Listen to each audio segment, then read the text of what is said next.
غلط فہمی ہمارے بعض نوجوانوں میں یہ ہے کہ طلاق دینا یہ مرد کا حق ہے، لہذا اگر محمد علی فیضی نے اپنی بیوی کو طلاق دے دی تو اس میں کون سا طوفان آ گیا؟ تو دیکھیں اچھی طرح ذہن نشین فرما لیں کہ طلاق اگر ضرورتاً ہو تو یہ ایک الگ بات ہوتی ہے۔ دوسری طرف ہمیں اپنے نبی کریم صلی اللہ علیہ وسلم کی سیرت مبارکہ کا یہ پہلو بھی اپنی نظر کے سامنے رکھنا چاہیے۔ محترم ناظرین، محمد علی فیضی نے جو اپنی بیوی کو طلاق دی ہے تو اس پر سوشل میڈیا میں لوگوں کی الگ الگ رائے ہیں۔ بعض لوگ ان کے سپورٹ میں ہیں، بعض ان کے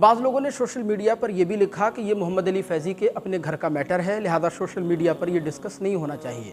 تو دیکھیں، میں اپنے ان تمام احباب کو بتا دوں کہ محمد علی فیضی کوئی عام انسان نہیں ہے، بلکہ ایک مشہور و معروف آدمی ہیں۔ پورے ہندوستان میں ٹریول کرتے ہیں، ان کے لاکھوں فالورز ہیں، ہزاروں لاکھوں نوجوان ان کی نعتوں کو سنتے ہیں، ان کی نعتوں کو پسند کرتے ہیں۔ لہذا جب کبھی بھی کسی ایسے مشہور و معروف آدمی کے حوالے سے کوئی کنٹروورشل بات عوام میں آئے گی تو ظاہر ہے وہ خبر تو بنے گی ہی، اور لوگ اس کے بارے میں جاننا بھی چاہیں گے۔ دوسری ایک غلط فہمی ہمارے بعض نوجوانوں میں یہ ہے کہ طلاق دینا یہ مرد کا حق ہے، لہذا اگر محمد علی فیضی نے اپنی بیوی کو طلاق دے دی تو اس میں کون سا طوفان آ گیا؟ تو دیکھیں اچھی طرح ذہن نشین فرما لیں کہ طلاق اگر ضرورتاً ہو تو یہ ایک الگ بات ہوتی ہے۔ دوسری طرف ہمیں اپنے نبی کریم صلی اللہ علیہ وسلم کی سیرت مبارکہ کا یہ پہلو بھی اپنی نظر کے سامنے رکھنا چاہیے کہ حضور کی پہلی بیوی حضرت خدیجۃ الکبریٰ رضی اللہ تعالی عنہا ہیں۔ تاریخ بتاتی ہے کہ حضور پاک صلی اللہ علیہ وسلم کے پاس جب تک حضرت خدیجۃ الکبریٰ رہیں، جب تک حیات رہیں، تب تک سرکار مدینہ صلی اللہ علیہ وسلم نے دوسرا نکاح نہیں فرمایا۔ میرے آقا حضرت خدیجۃ الکبریٰ سے اس قدر محبت فرماتے تھے۔ جب حضرت خدیجہ کا وصال ہو گیا، اس کے بعد سرکار مدینہ صلی اللہ علیہ وسلم نے دوسرا نکاح فرمایا۔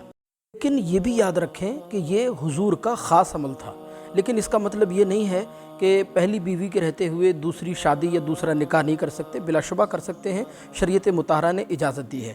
بس بات اتنی سی ہے کہ سب کو حق اور انصاف ملنا چاہیے۔ محمد علی فیضی کا یہ جو پرکرڑ ہوا ہے، یہ صرف اب سوشل میڈیا تک محدود نہیں رہا، بلکہ اس پر کئی بڑے عالموں کی رائے آنا بھی شروع ہو گئی ہے۔ ہماری جماعت کے ایک بڑے عالم دین ہیں حضرت علامہ نعمان اختر فائق الجمالی صاحب۔ انہوں نے اسی طرح کے رنگین مزاج اور نوٹ خور لوگوں کے حوالے سے اپنی تقریر میں کیا ارشاد فرمایا، یہ آپ خود سن لیجئے۔ 3 بچوں کا باپ ہو گیا، بے غیرت اور طلاق دیتے ہوئے شرم نہیں آتی؟ احساس مر گیا، شاعر ہو گئے مگر آوارہ ہے۔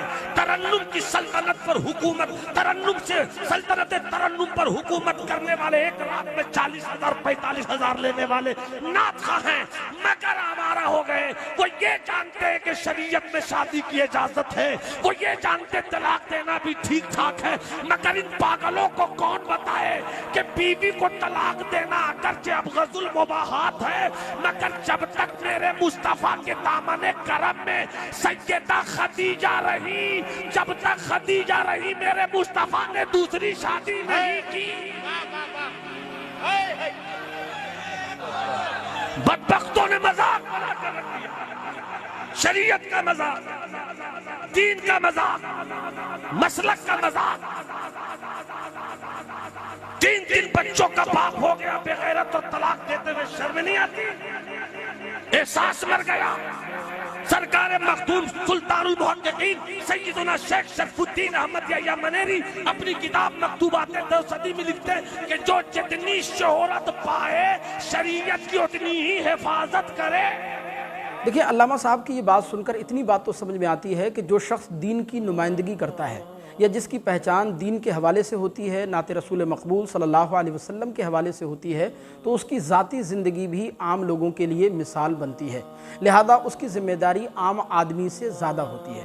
بہرحال اللہ عز و جل کی بارگاہ میں میری دعا ہے کہ اللہ تبارک و تعالی ہم سب کو اپنے عزیز و اقارب، اپنے گھر والوں کے حقوق ادا کرنے کی توفیق رفیق عطا فرمائے۔ ہم امید کرتے ہیں کہ محمد علی فیضی کی جو سابقہ اہلیہ ہیں، ان کے جو بچے ہیں، ان کو انصاف ضرور ملے گا۔ اللہ تبارک و تعالی ان کی مدد فرمائے۔ السلام علیکم ورحمۃ اللہ۔